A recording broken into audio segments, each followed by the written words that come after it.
I welcome you all on the YouTube channel of Analyst IAS. Our today's topic for focus of the day discussion is the remote voting. So we will see why and news, what is the remote voting, what is the significance of remote voting, then we will see the pros and cons of it, then we will see the way forward. After that we will come to the prelims practice question and mains practice question of the today's session. So we will start with the topic that why in news.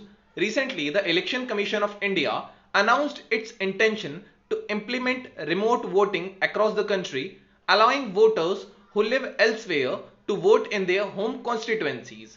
And this committee will also seek consultation from the different political parties, and it is also going to show a demonstration to the parties in coming days. So what is a remote voting? Basically, blockchain technology is used in it. The new RVM prototype will allow a voter who is registered in a constituency to exercise voting rights from a single machine.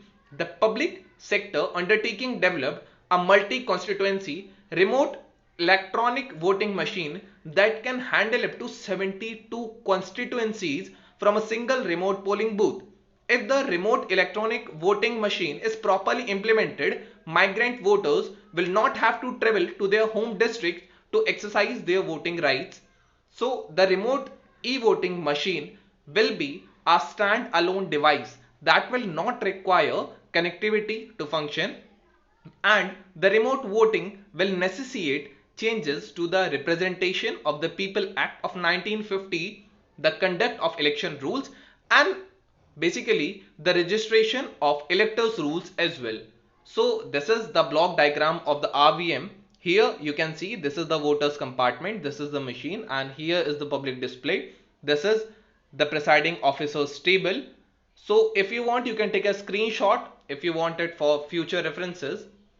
So need for remote voting. So what's the need for the remote voting? The last 3 Lok Sabha polls have seen an average of 1/3 of registered voters sit out of the election, so they are not able to vote.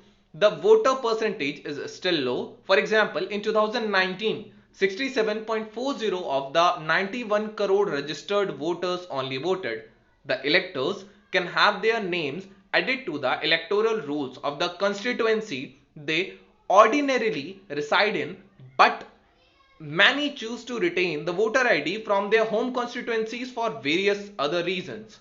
What are the pros of this remote voting machine? The individual can now cast his/her vote from multiple locations and not solely from one registered polling station. It will also ensure that more eligible voters cast their votes, which will help in including more voters. It will also empower migrants who are unable to vote due to the current cumbersome procedures for changing the constituencies.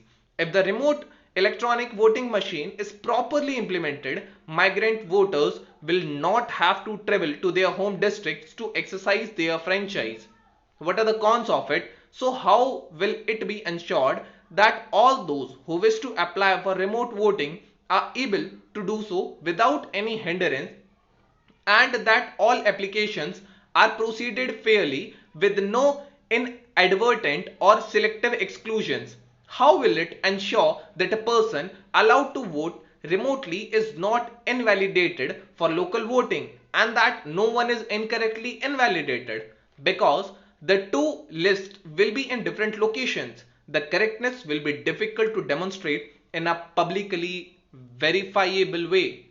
Remote voting is based on blockchain technology. I told this you earlier. Therefore, it might be attacked by hackers just like the AIMS website, which would distort the final result. It saves users' biometrics and other data, which can be misused by hackers and other parties that would undermine the right to privacy. And stealing biometric information at the pre-voting phase or infecting the blockchain during the counting phase both stand as equally dangerous issues in a democratic setup like India. So what is the way forward? It can be stated that the blockchain technology in elections is a double-edged sword, and one needs to ponder upon whether there are additional complications that arise out of the same.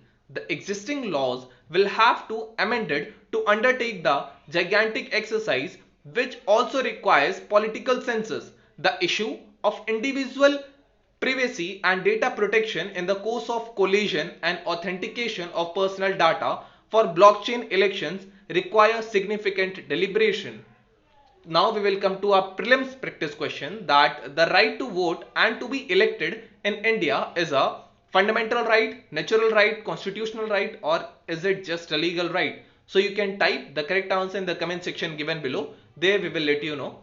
Now we will come to our mains practice question, that what is the Representation of the People Act of 1950? This was all about the today's topic, but after this I have a very important announcement for all of you guys, and stay tuned for the next video as well. If you are new to the channel, you can subscribe so that you can get our notifications on a daily basis. I have the announcement that as the prelims is coming nearer, so our coaching Analyst IAS is launching a super fast prelims batch within some days, which is on 15th of January 2023 itself. The name of the batch would be Super Fast Prelims Batch. The reason is it will cover your entire syllabus within 3.5 months. Moreover, there would be regular test series so that you can monitor your own progress as well. And we have decided that the first 50 aspirants to register will also get 25% discount in the fees. So if you are interested or you have any doubt regarding this, feel free to contact at our given numbers, or you can come directly at our office anytime, which is located at Old Rajinder Nagar of New Delhi. Thank you. Have a nice day.